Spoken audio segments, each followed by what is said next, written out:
So welcome. Today's webinar is hosted by DBHR through the Washington State Healthcare Authority. It's an interactive session, and we really encourage you to ask questions and participate throughout the session. I'm going to be showing a couple of videos, and I'll be asking for some, participation at that time. The slides, as well as the link to the recording, will be sent to you after the presentation. Just a quick note that the use of automated note-taking bots or similar bots during the Washington FCS events or meetings requires prior approval. Any unauthorized use of these tools is prohibited to ensure the privacy and confidentiality of all attendees. Also, any recording that is created through AI is not recognized as an official recording of this session, and we do reserve the right to exit trainees from the training if they are using AI to take notes without prior approval or using AI to record sessions. So welcome, everyone.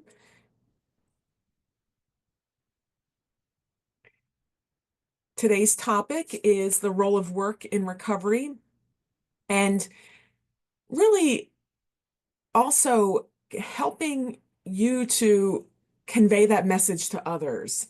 Maybe we can start off with a quick question about the role that you have in your employment service or in your housing services. How do others, other providers, other individuals in job seekers' lives, what are their thoughts about individual people that you're working with going back to work or school? What are some common thoughts that people have, or what have you encountered?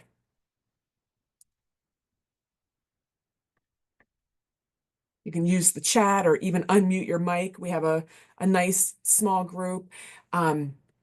Kay is writing here in the chat. Sometimes they're uncertain about someone going back to work due to disabilities they have or barriers they're struggling with. Absolutely. Encouragement. If I'm going to make it. So sometimes there's that uncertainty that others in job seekers' lives might have about whether or not the person is going to be able to make it on the job, or there's a level of uncertainty. And your role as providers in employment services and housing services can really be to highlight the role that work does play in recovery. And I'm hoping today that you'll have some tools to use in kind of conveying that message. I'm seeing a lot of here in the chat. Sometimes the stigma attached to the mental illness is a great fear in the workplace. Absolutely.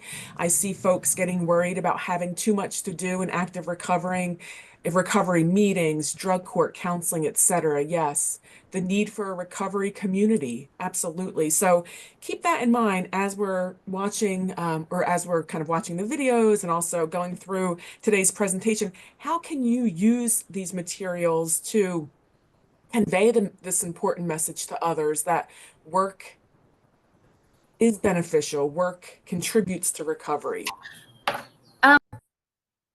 I am mute. This is Jessica Corey Butler. Hi, I am Jessica. muted myself. I'm sure that this is going to be covered. I'm really excited for this training because it is something that I encounter a lot, where I'm telling clients you can't recover in a vacuum, right? Yes. You have to have, you have to have the give and take of strain and discomfort of a job, and like, how are you going to respond to that stress? And also, because they do have so many appointments and meetings and things. Sorry, my dog's getting really No, that's interested okay. in this topic as well. But because they do have so much other stuff that they're doing for their recovery, it's like a scheduling issue. Yeah. And I see, like, I want you to support your active recovery, and also, at some point you have to be a grown up, or, and like, I hate saying at some point you have to be a grown up, but it's kind of that, the parent moment where you're saying, well, you can't, it's just Don't not worry about the feasible. dog. Yeah, no, sorry. But I'm gonna mute now. If you think Yes, we're gonna yes. cover that. Yes, we are certainly going to cover how to convey this message. What are some of the benefits of work? How does work um, influence recovery? And then a couple of the videos, and then I'll also provide quite a few more resources where you can access additional videos, show people. One is Dr. Pat Deegan, and she talks about the role that work plays or had played in her recovery. Another is through On Track New York, and it's a woman also describing the role that work played in her recovery. So those types of personalized messages, whether it's through, accessing different videos or people that might be participating in services, to hear from others that it is possible, that work can be positive, is oftentimes, I think, Jessica, kind of what you're maybe struggling with a little bit is conveying that to others, whether it's the individual that you're working with, or maybe people in their families or whatever that might be, that work can be possible and can be positive, and sometimes using different recovery narratives or videos can help with that. I hope I kind of captured that correctly, Jessica. Yeah, no, that's perfect. And to having those tools to reach out to Hmm. our clients with, I think that that's really heartening to know that we are going to have that. It's not just, hey, I went to a training and I learned all kinds of good stuff. Right. So yes, I kind of throughout the training today incorporated statistics, and you can pull anything you want from the training and use it in your own, like whether you do a brief presentation or if you're having a discussion with someone, or if you want to pull up some of the videos and show some of those, just to kind of again let the person see that people do recover, and work oftentimes complements recovery, right? Or even work is sometimes, as you'll see when we talk about Pat Deegan and the role that work played in her recovery, sometimes people, as she says, she quotes, or to quote her, sometimes people need something to wrap their recovery around. I might be misquoting it, and she says a lot of times for many people that's work. Work often helps us recover in other areas. Having a job might help us access more social opportunities. It certainly helps our financial wellness. It certainly can help our intellectual wellness. So we are going to touch on that. But just to, touch on some of the objectives, I think you still might, I'm going to just mute you, Jessica, just I hear the little guy in the back. Um, We're going to review recovery and recovery-oriented mental health services, identify the key benefits of employment and recovery. And again, those benefits you can review with job seekers you're working with, others who might be interested in going back to work or school, and then talk about some of the common barriers and then different strategies to supporting individuals in achieving their goals, specifically career goals. So before we talk about the relationship between work and recovery, let's first talk about recovery. So in the chat, or you can unmute, um, and these are the types of questions that you can use when you're engaging in discussions with others. What does recovery mean to you? You can use the chat, just maybe even if you just have one word, or um, if you think about recovery, what does recovery mean to you? Because before we can really get into our discussion about the relationship between work and recovery, let's kind of define what recovery means. And we really always want to define it according to what the person thinks it means. So, um, overcoming, balance, freedom, returning to clear, lucid living, growth and renewing,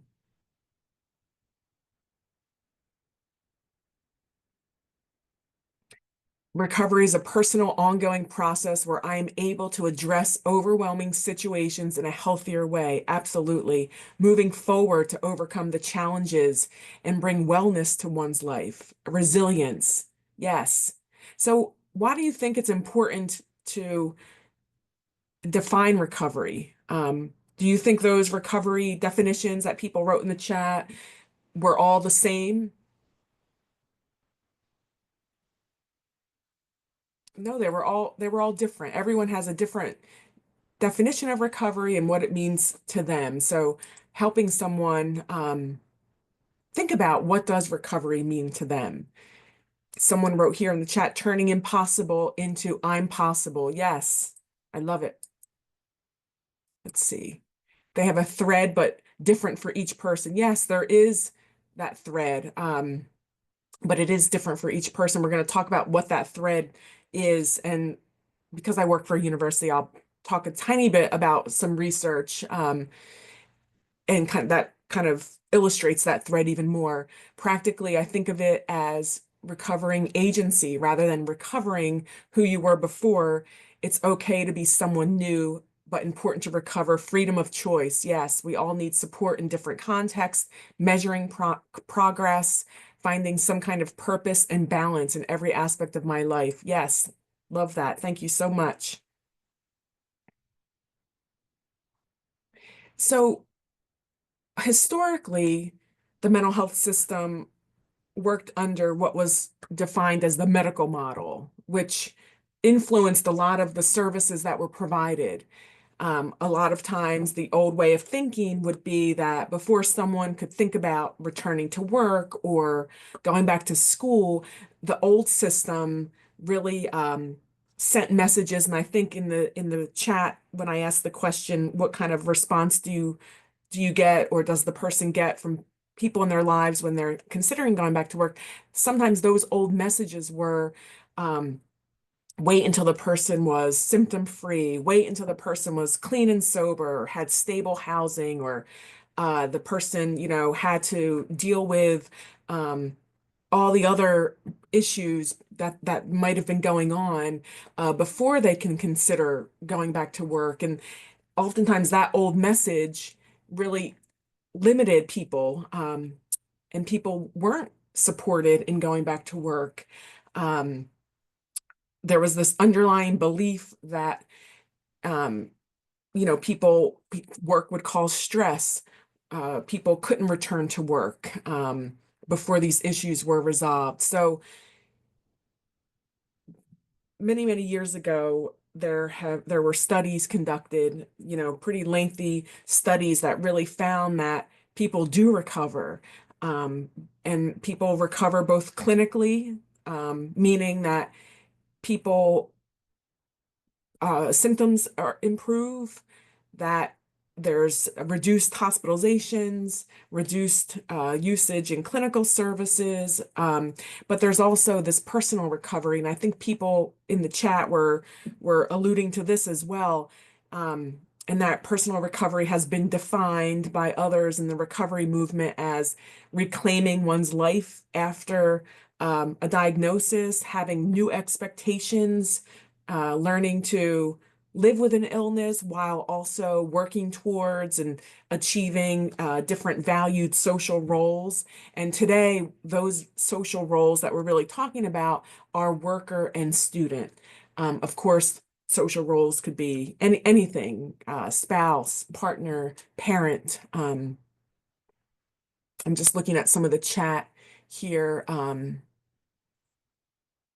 So, we're talking recovery means much of what everyone in the chat wrote.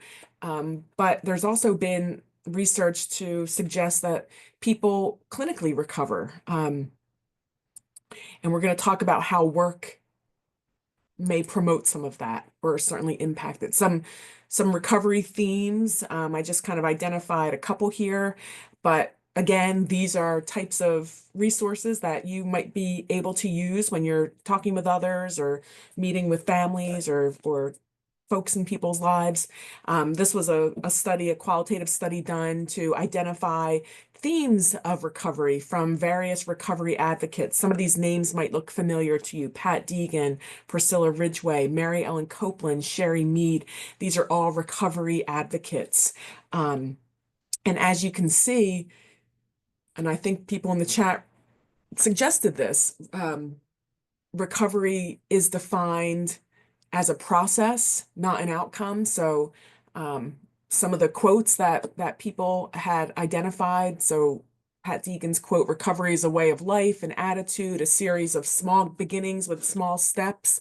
Each person's journey is unique, and taking small concrete steps, small steps." And then also another important theme was the system and providers that promote choice and independence. So a system and providers that emphasize work and school, contribute to someone's recovery. Talking about work and school provides hope and optimism that people can expand choices in their lives and begin to envision a life as a worker or a student. Um, you know, think about when you're working with someone who might not feel that work is possible or could be positive for them. Um, or maybe someone that you're working with is, thinking like, I should be there already. Imagine the impact of maybe sharing some of these quotes of people who are recovery advocates in our field. NAMI has also identified that work is a critical part of recovery.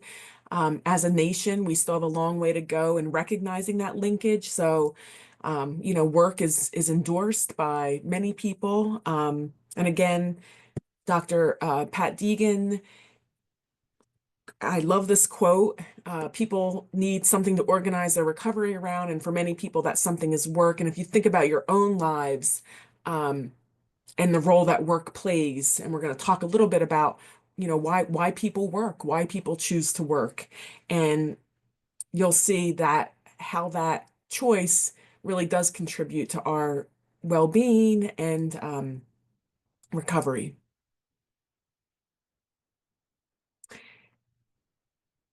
So this is about a 5-minute video that is on the web, open source on the web that you can access. And it is Dr. Deegan talking about recovery and talking about the steps that assisted in her recovery. And then she discusses towards the end about the role of school. So it's about 5 minutes, but it's an important message. And I don't know, maybe a show of hands or reaction or thumbs up or something if people are familiar with Pat Deegan. She's a well-known psychologist and advocate for psychiatric rehabilitation services, and certainly recovery is part of that. Maybe give a thumbs up or a wave or in the chat if people are familiar with Pat Deegan. Okay, I'm seeing a couple of thumbs up. Okay, great. So I'm gonna, let's see. Yep, some thumbs up there. Couple of people in the chat. As we're viewing the video, I really want you to think about how she describes the role that kind of her recovery process, but more importantly for this training content, the role that school played. So I'm gonna start it now. And if somebody, maybe Jessica, you're right there in my view, if you could give me a thumbs up to make sure you could see it and hear it, okay. Let me play it. My experience was that the medications were as disabling as the disorder was. I was 17 years old and a senior in high school. I had an acute psychotic break, and within relatively short order, my family put me in a mental hospital. And basically at the time I was told I had schizophrenia. I was told that I needed to retire from life, that I needed to avoid stress, that I needed simply to take large doses of antipsychotic medications for the rest of my life, and basically retire from living at the ripe old age of 17 years old. For me, that was a prognosis of doom.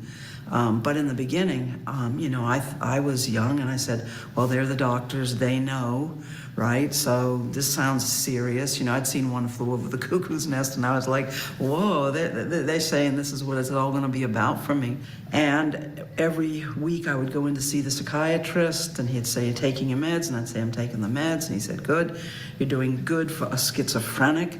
And it just kind of shows you what very low expectations they had for me in my life. And finally, I kind of got up the guts and I said, what's wrong with me? What do I have, And then he went into this sort of rap that just sort of flowed. And he said, you have a disease called schizophrenia. It's a disease that's a lot like diabetes. Just like a diabetic is going to have to take medications for the rest of their life, you're going to have to take psychiatric meds, antipsychotics for the rest of your life. Maybe you can cope. I really want to encourage you to go into this halfway house.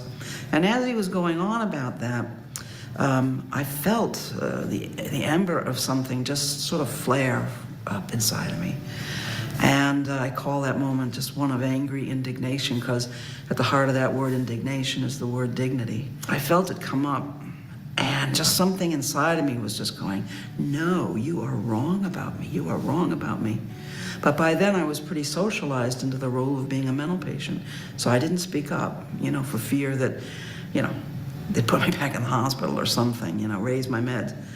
Instead, I went out into the corridor after the appointment. And I remember just, you're wrong about me. And I'm saying this to myself. And then this thought comes into my head. And the thought is, in fact, you're so wrong that I'm going to become Dr. Deegan and I'm going to change the mental health system so no one ever gets hurt in it again. And, it's not like the clouds opened up and the angels came down from on high and I was, on my way. In fact, absolutely nothing from the outside changed. But inside, I experienced this kind of turning point where now I knew what I needed to do. But it wasn't enough, it needed to be followed by some kind of action. So the way that happened for me is I had this little Irish grandmother who lived with our family growing up. And she would come in every day to the room where I sat, and we were smoking my cigarettes and stuff, and she would say, Patricia, would you like to go food shopping? And I would say, no. She'd say, Patricia, and she'd come in the next day, Patricia, would you like to go food shopping? And every day.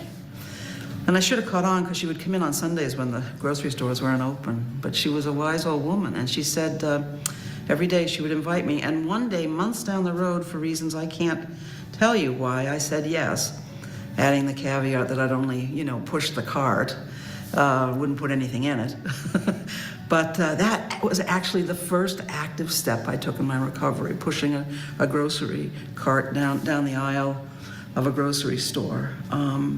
And I learned, it dawned on me like, oh yeah, if I'm going to become Dr. Deegan and change the mental health system so no one ever gets hurt in it again, maybe I should think about trying out college. Oh yeah. So I took one course at a local community college, went to the hospital in the middle of that semester, got back out, came back to class. I just kept at it. I struggled a lot with distressing voices. Nobody was talking about recovery at the time. So all I knew was I had this call and I was saying yes to it. I was going to keep going. And I would bring a tape recorder, the old analog tape recorders with me, a Sony Walkman, put one of those receivers on it and record the lectures. And when I felt better later in the day, maybe be able to comprehend some of it. My goal in sitting in a class was just to get through that freaking out, but slowly but surely it was like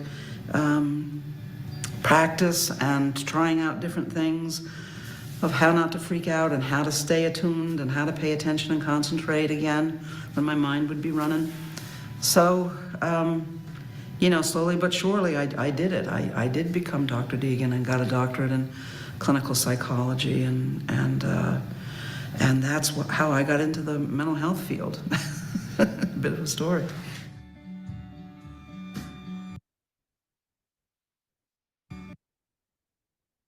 My experience. Thoughts?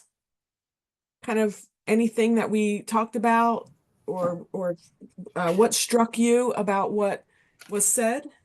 I love how she used her righteous indignation, Yes, or what exactly her words were. I can't recall, but the using that anger to propel herself forward. And also I think what's so important, because there's a lot of negativity associated with recovery, or like negative self-thought. And so to be able to say, like, how about you tell yourself you can't? No, I'm not going to tell myself I can't, because I can. Okay, so how about you prove to yourself that you can? Like, I think that's so powerful. absolutely. Thank you. Others? Let's see, we have something here in the chat. Yes, I agree. What a lovely becoming for Dr. Deegan. So absolutely wonderful. Someone wrote, yes. Let's see. The consistency of the woman who asked every day about the store finally got that first small step. Yes. And you saw in those recovery themes that, like small steps, building on those small steps, really contributed to, and the small steps, taking one class at the community college, and having accommodations and tape recording the set, the classes all contributed to her taking those steps and building on that. How might you use sort of this type of recovery story or message when you're working with people, um, job seekers or others that you might encounter who might need to hear this message? How might you use something like this? Yes, Allison, it wasn't a one and done process, and it took time. It was organic and the product of her own inner choice. Yes. You can use the chat or unmute, think about ways that you might use something like this. I have another video following this that you could also use, or may choose to use. And this is from On Track New York. It's let me just see this one chat. Dr. Deegan is a great example of someone who was told she wouldn't be able to work with her condition, or that it would negatively impact her, that used work as a significant part of her recovery. Yes, that it's possible to do what you set your mind to. Um, I'm struggling a little bit regarding use. We do motivational interviewing, and so it has to be client yet led. Absolutely. I like the way the grandmother always allowed her to make a choice without pressure. Yes. So I'm gonna also play Melissa's story, and you'll hear another message around recovery and work and the important role that supports play. So this actually takes you right to the On Track New York website. So you can see there's a pane, a list of different recovery stories. So bear with me. I'm going to get us over there.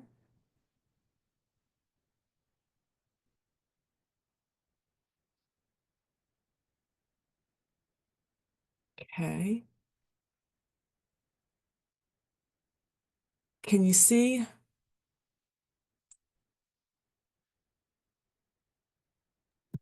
Yep, Hi, we my can name is see. Melissa. I'm a peer Perfect. in recovery. I have suffered with paranoia and I've heard voices. Right now, I'm in recovery for a few years and I'm doing very well. I have a full-time job that I really enjoy, and I also have a bachelor's degree.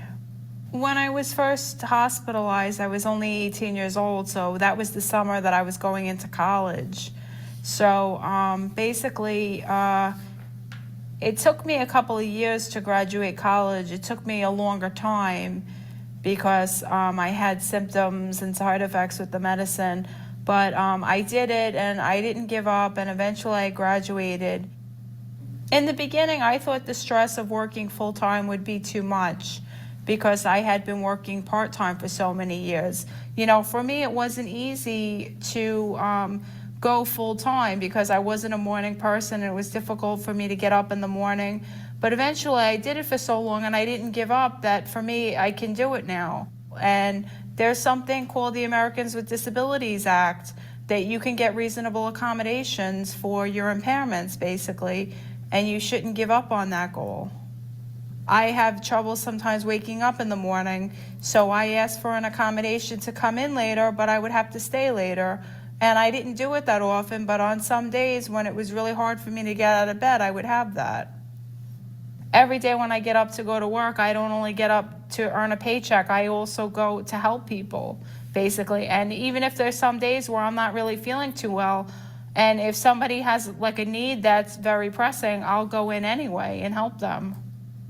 I think the practitioners are wrong to tell their patients not to work because it's too stressful, because there's so many benefits that come to working. First of all, a monetary benefit is the first one, and second of all, people learn to adjust and get better when they have a routine. If you have a desire to go to college and to go to work, you should complete that goal.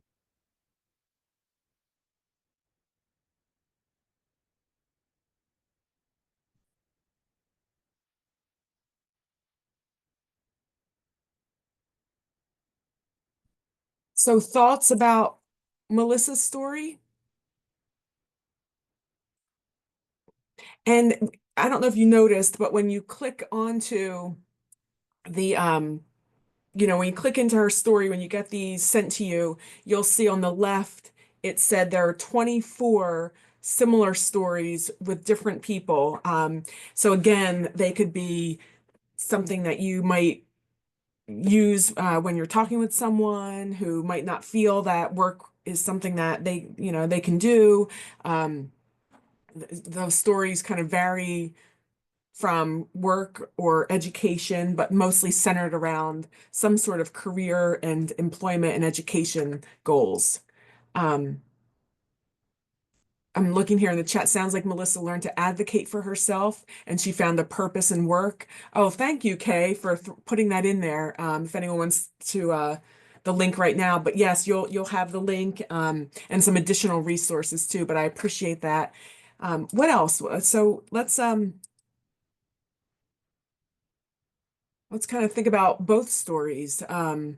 Jessica mentioned she brings up the ADA, which can be sometimes difficult to access. I wonder if the current administration will make things more difficult, but I love that she had the inner strength to want to do it. Yes, so you certainly saw that inner strength and her commitment to doing it. Um, so, I mean, we kind of talked a little bit about this. But maybe if we could have a couple of people respond here now, what impacted you most from these videos? What emotion or feeling does the video or the videos generate in you? And what's the overall takeaway message? Inspirational? Yes.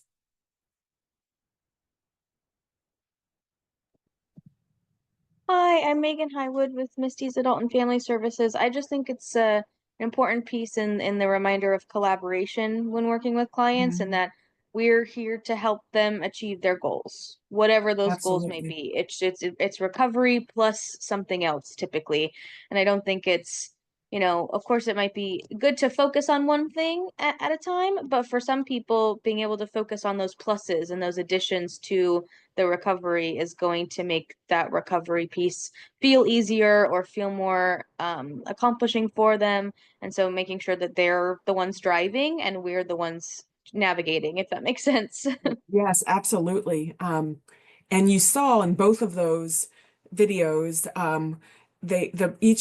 both people had someone or people supporting them, but while also advocating on their own. In the chat, it looks like a couple of people identified hope. Both of these people were able to achieve their goals even after being told that they wouldn't be able to do so. Um, no individual should be told that their goals are too lofty. I agree. The motivational and encouraging, love seeing people who are have disability and try new things and meet goals that they define, to be patient and kind to yourself. Whatever your goal is, you'll reach it, and you'll need to remind yourself to have some grace the benefits that challenging oneself can bring. Yes. Um, Throughout the years, I've worked with many people who really did have that internalized stigma, and we're going to talk about what that looks like and how, they really didn't believe that they could move beyond where they were, and hearing others that they knew, who might have experienced similar challenges, was really inspirational to them, and just having that hope. Um, so we're going to pivot a little bit. Here's all the research that I was mentioning, and there's been even more. So when we say the harmful effects of unemployment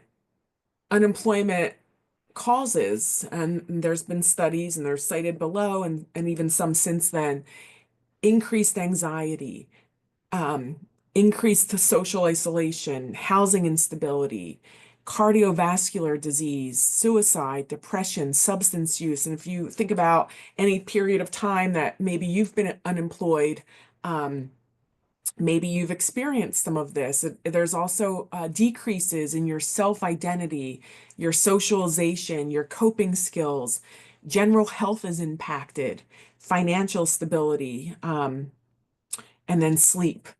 So there are obvious harmful effects of being unemployed, um, in addition to the more, the clear ones of being unhoused, or not having the finances for medical treatment and so on.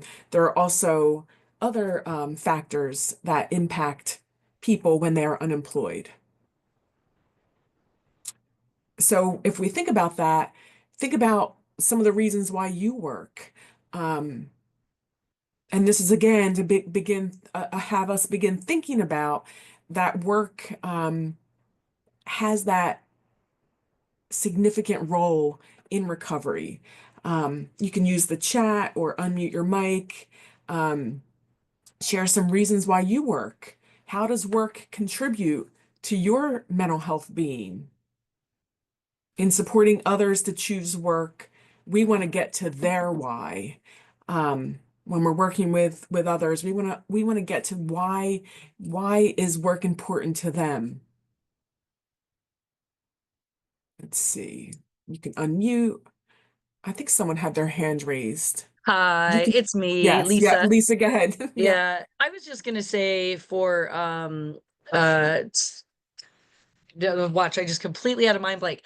For self actualization, I guess, for Mhm. to improve my uh for me it's about a little bit about work integrity. I don't know. There's just something good about going in, especially when you love what you do, and I love what I do. So there's just something about it that just makes me feel like I'm making a difference, I guess. Mhm. Absolutely.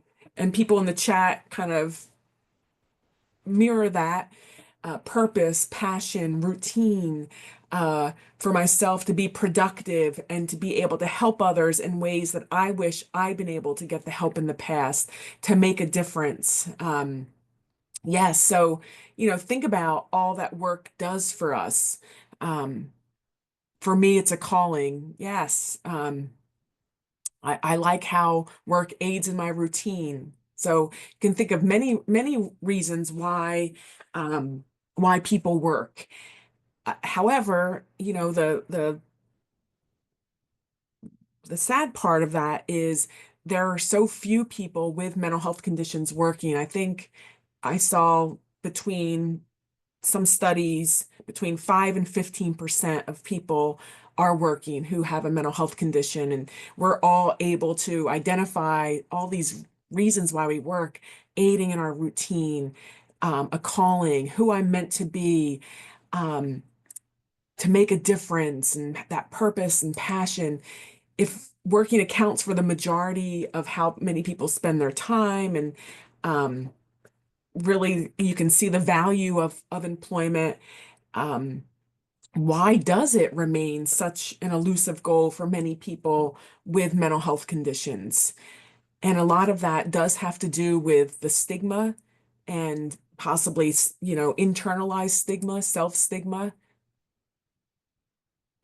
Um, I'm just looking here in the chat. I work to help people and build skills, but I also work because I like um, usefulness. I like to be busy in a way that helps my mental health. I work to give back. Yes. So, let's really kind of think about people there. And here's some more, as I said, I have a little bit of research, but work has been shown to lead to decreases in symptoms, number of hospitalizations, length of hospitalizations, substance use, early mortality. Work increases our self-esteem, it increases our opportunities to integrate and be part of our community. It helps our general functioning and housing and overall quality of life. Um, and there continues to be research conducted, and these are just a few studies. You know, Work not only provides access to goods and services, um, social experiences, safe communities, and many more. But it's also, as you can see, has been shown to really improve that quality of life and overall self-esteem. So continuing to promote work and encourage others in considering work has some good positive outcomes.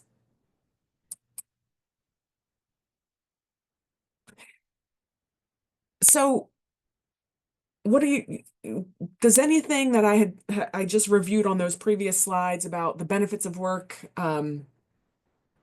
seem counterintuitive, or does it make you think, oh, I didn't realize that, um, before we get into talking about some of the myths, when you think about all of what's listed here and all of the research that has and continues to be done in this area, is there anything striking, or what's striking about what you see, if anything?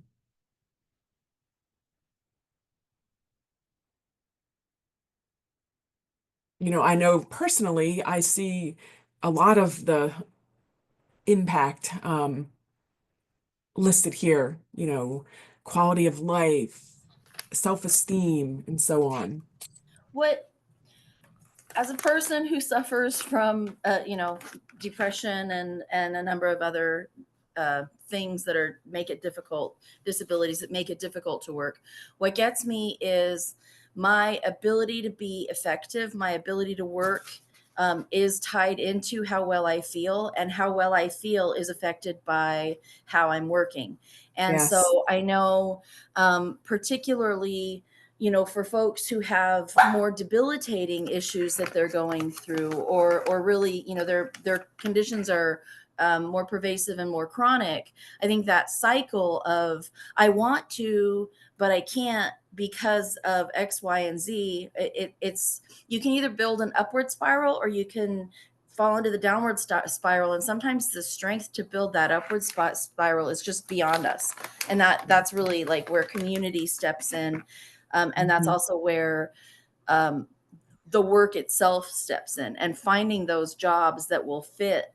That's another issue. Yes. I'm just kind of Yes. throwing different ideas out there of, like, how my Absolutely. own experiences have kind of informed how I work with my people. Yes. Not just the work tasks, right, Jessica, but also the work culture and how that fits.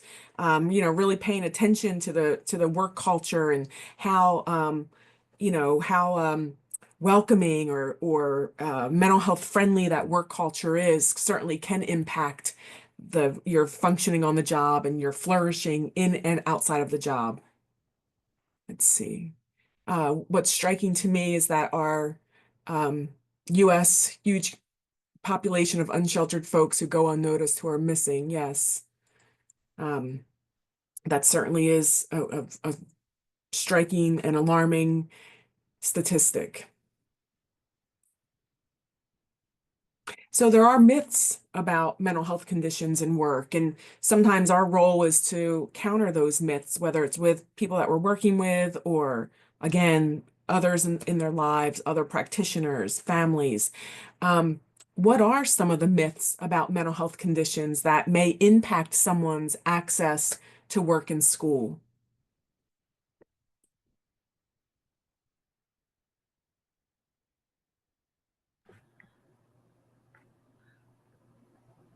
It's Can Jessica unmute? again. And Yep. sorry to, I hear my voice a lot and I'm sorry, but I'm one of those No. people who I'll pipe up if I hear a silence. Um, No, there people are using the chat as well, so it's certainly yeah. nice to have, a little mixture of both. So thank you.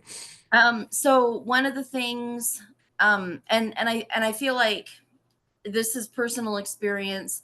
For me, one of the big fears that I had was the instability. Somebody with schizophrenia is going to be crazy and they're going to attack me, or Mhm. just the use of the word crazy. Like those Yeah. stigmas hit so hard. Or even somebody who has an active narcotics addiction, Mhm. and they're in recovery for it. Like the myths are that that folks are unstable and scary, and the reality is that there are people who are scared and who are in need of help and support and compassion. But yeah, that's just Yeah, kind of my. absolutely. And others here in the chat are saying things similar, that, a myth is that they're scary if they have a mental health condition. So just kind of what you said, people in the community might have those misperceptions of, increased violence and so on, that the person can't control their emotions, that they can't control their symptoms. And, you know, we know that much of that is a myth and that perpetuates the stigma. And these two resources here, I didn't think that we'd get into so much of this, but I did want to provide you with some resources about kind of dispelling some of those myths. And both of these resources, one is through SAMHSA and the other is through the ADA National Network. And they talk about, dispelling myths, and they counter many of the myths that you just talked about with facts. Um, and then Jerry just mentioned here in the chat, a myth you cannot recover. However, we do recover. Yes. And that's, that myth has been around for a while and has been debunked with really very researched, controlled studies that show people do in fact recover. And I'll add those to the resources as well. So again, unfortunately, despite knowing the significant benefits of work, there still are barriers for people. As I mentioned, upwards of, it could be as low as 5% to 15%, according to the Bureau of Labor Statistics and other research, that workforce participation. So people with mental health conditions are participating in the workforce between 5 and 15%. That's very low. When asked if if work is something that people with mental health condition want to do, that percentage is about 70%. So about 70% of individuals with mental health conditions express an interest in working. So there's a clear discrepancy there. And some of the barriers, we'll just touch a little bit. I really wanted to touch mostly on this box that says stigma in bold and capital letters, but some of the barriers might be the experience of the mental health condition, maybe some medication side effects, the psychosocial impact, the system fragmentation, and people might have benefits concerns and um, might not understand the work incentives and so on. But I really wanted us to look at the role that stigma plays. And it could also be um, internalized stigma or stigma, community stigma. And here's another,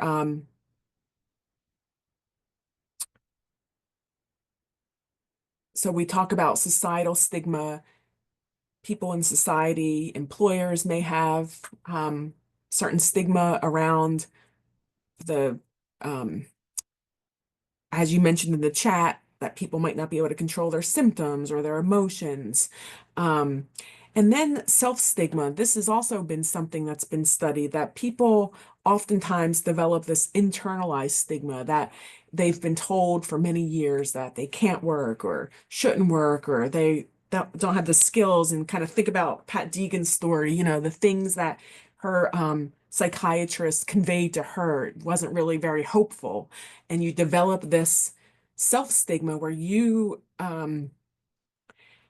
believe those labels. You believe that, oh, I can't work because it's not possible for me, or that's sometimes even more debilitating to someone, is when they have this illness identity, this identity that, I'm unable because I have this mental health condition, and I'm you know, taking on all of those labels that people have given people over the years. Um, so I just want us to, think about how can we combat that societal stigma. Certainly that's something that needs lots of consideration and thought, but think about some ways that you might be able to do that in your role, but also how can you combat that self-stigma, that internalized stigma that people might be experiencing, and how that might, impact their recovery and ultimately getting employment. So what are some ways that you might be able to combat or address stigma in your area, and also that self-stigma that people might feel? Let's see here, you can use the chat or unmute. External support. Find a good support system, do things, small steps that you can be successful, build successes. Absolutely. I love that response. So, as Pat Deegan mentioned, taking one class, talking with someone in a career or an educational program that you're interested in, getting some information.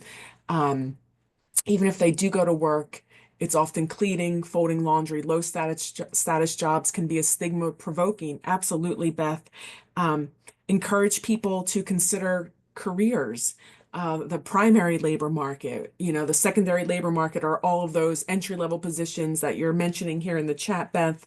The primary labor market are the more career-oriented. Assist people in looking at that career ladder and how they might be able to you know, access the career that they want. What are those small steps or steps that might be needed?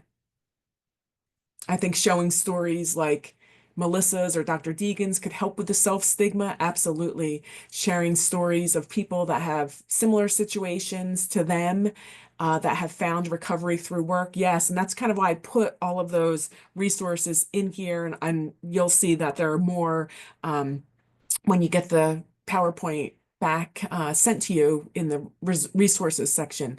Educating people on the benefits of work. They may not know the detrimental effects of not working. Absolutely. I've noticed that there's a flip side to the coin of illness identity, is where people do have an access need, but are being told to just tough it out rather than being empowered to ask for accommodations. In both cases, helping people get empowered to do self-advocacy or self-guide change makes a big difference. Yes, I love that. Education and awareness, supporting employment, and on the job coaching. I do one-on-ones with all of my staff to help them with budgeting, scheduling, routines. I love being able to think outside the box as an employer and supporting people in recovery. Yes, so much here in the chat. As a supported employment specialist, I like to think outside the box and connect clients with employers where their skill sets are utilized and growth with the job is possible. I love that. So many great ideas here. We work at bringing recovery conversation to the table when in community meetings as a reminder of how important recovery is to our community. Absolutely. So many great suggestions there in the chat. and you're already thinking of ways to use some of the materials here and also resources that you already have. So just in terms of career development, having early and ongoing discussions, recognizing that these early discussions keep hope alive with many people and, set those kind of expectations that the person is able and capable and work could be a positive and possible part of their lives. And I'm just going to kind of go through some of these, but identifying community and natural supports. I think Jessica mentioned MI in the chat, using motivational interviewing and your ORs and so on. Having career goals equal to clinical goals, recognizing that work is just as important as the more clinical goals. And then again, just some ways that you can assist people. We have lots of upcoming webinars and learning community calls on many of these topics. So please keep an eye out so that we can, dig a little bit deeper into values clarification and identifying occupational information and exploring those barriers to working. And then just a reminder of the supported employment principles. Kind of always going back to the principles are helpful when we are thinking about ways to empower individuals. Certainly these 8 principles help to do that. So I think we are almost at our time. We have about 2 minutes left. And I'd like to end it with, think about one activity you could do in the next week or month to encourage others, whether it's job seekers you're working with or those other folks in their lives, to consider the important role of work and school in recovery. You can use the chat or unmute your mic. And as you're thinking about that, you could also leave with that thought in mind too. I know we're coming up on the hour. Here's some resources. Again, I'll add whatever more might be helpful. And then our references and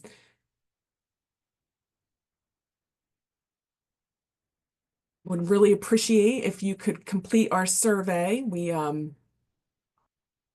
Oops, sorry about that. I'm gonna put the link in the chat. And also I'm going to put the, oops, that's not it. Sorry. Oops. Bear with me. I don't know why. Oops.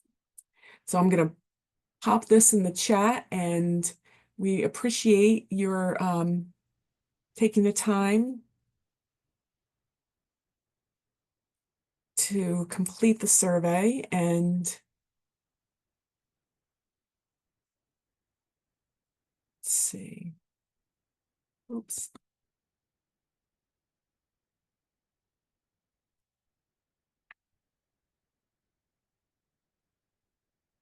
And I'll put my email here in the chat as well. If anyone has questions or additional comments or would like to further discuss, we can certainly do that by email or let's see.